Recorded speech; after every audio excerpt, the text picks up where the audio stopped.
Britain was now the undisputed ruler of Europe, and Rothschild ruled England. The already dominant British Empire grew even more aggressive. Her troops and bureaucracy spread across the globe. The sun never set on Britannia's holdings. The banking cartel funded, in fact, since about 1800, they have funded both sides of almost every war. And of course, they're getting the interest off of the loans that they've given the various governments and the wars that they have actually helped stimulate and create. By 1900, Germany was a rising force and a leader of the Industrial Revolution.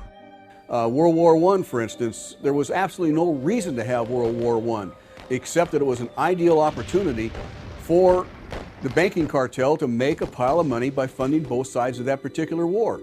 On June 28, 1914, the heir to the Austrian-Hungarian throne, Archduke Franz Ferdinand, was assassinated while traveling in a motorcade.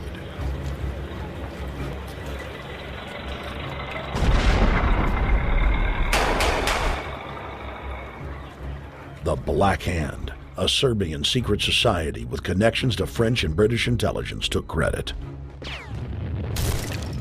World War I had begun.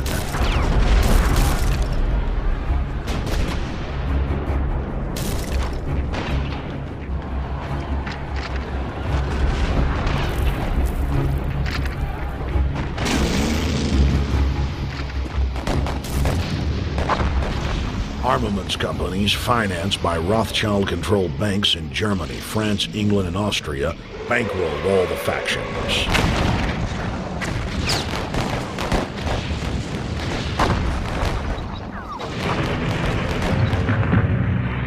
At least 20 million were killed in the war. It was a conflict so terrible the people vowed to never fight again. They dubbed it the war to end all wars. Question is, why did they want war? Well, first of all, is money and power. But secondly, they wanted to create the League of Nations. They had this in their plans all along, and as a consequence, once the war was over or about to be over, they began to formulate this idea of a League of Nations, so this would never ever happen again. Hundreds of years of practice made the British experts at hiding their empire behind puppet governments and councils. In the name of stopping all future conflicts, they proposed that countries would join a League of Nations. Their true intention was for the League to serve as a framework for world government. President Woodrow Wilson, who had spearheaded the establishment of the private Federal Reserve System in the United States in 1913, strongly supported the establishment of the League of Nations. Woodrow Wilson was a very naive president. He was basically a college professor that was grafted into this whole system. The League convened in Paris in 1919, but many nations recognized it as a threat to their sovereignty and refused to join. Frustrated by the U.S. Congress blocking the League of Nations, British intelligence, with the help of the Rockefeller family, set up the Council on Foreign Relations in New York City in 1921. The Council recruited the best and brightest of American life to support the growth of the Anglo-American Empire. The CFR's stated mission is to abolish all nation-states in favor of an all-powerful world government administered by a tiny elite. By 1930, the promoters of world government had split into two interlocking camps: the Fabian socialists centered in London, and the fascist based in Italy and Germany. National Socialism will use its own revolution for establishing a new world order. Adolf Hitler. Supporters of the fascists in the United States and England believed that the military should be used to quickly transform the world into a new world order, while the more sophisticated practitioners of globalism stated that incrementalism was the sure path to world domination. Congressional Medal of Honor winner Major General Smedley Butler went public in 1934, exposing an attempt by the robber barons to launch a military overthrow of the United States. The war hero testified to the McCormick-Dickstein Committee in Congress that some of the most powerful men in America had tried to recruit him to lead a military coup so they could set up National Socialism in the United States.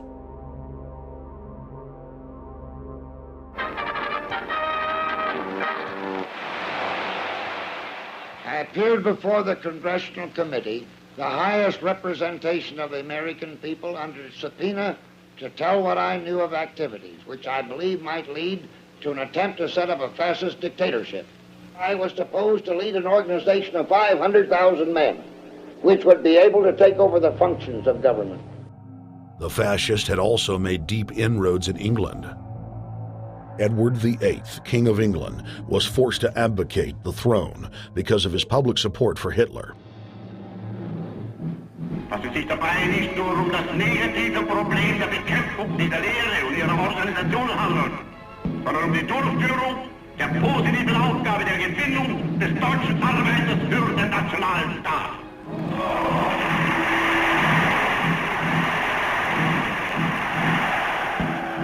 Though the German-led fascist camp was strong, the Fabian Socialist bloc was able to maintain control of the U.S., Russia, and England.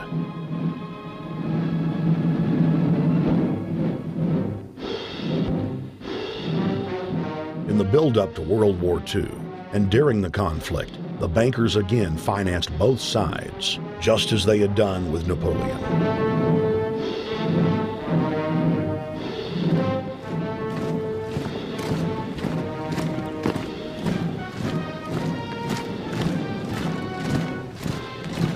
With the rise and fall of the Third Reich, Europe lay in ruins.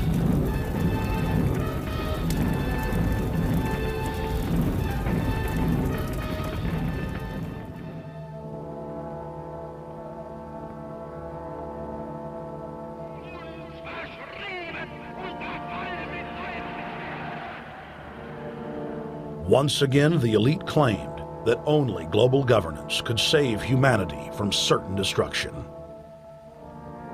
And this time, the elite would succeed in setting up their world body.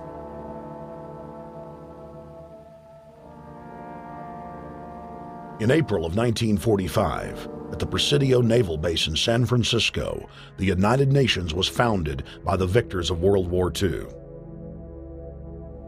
The United Nations complex was then built in New York City on land donated by John D. Rockefeller.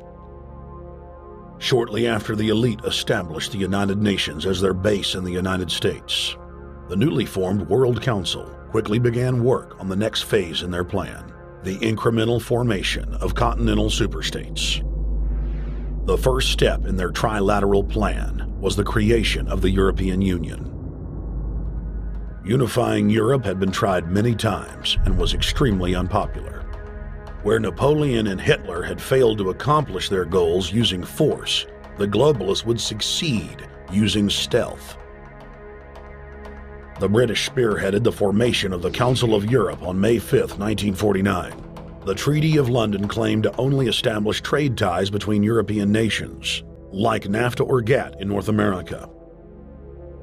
Its true intention was the formation of a European superstate.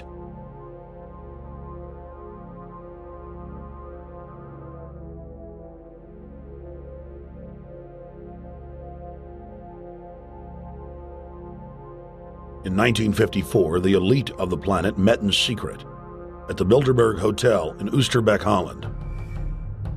The Bilderberg Group would later admit that their mission was the formation of the EU. Once the EU was established, under the guise of trade deals, a North American Union and Asian Union would be formed. The three interlocking superstates formed the core of the global government, while the United Nations would serve as a world regulatory and enforcement body over the Third World subregions. The Bilderberg Group consists of the heads of all of the managing roundtable groups that steer individual countries. Picture the elite power structure of the world as a giant pyramid, with only the elite of the elite at the tip top of the capstone.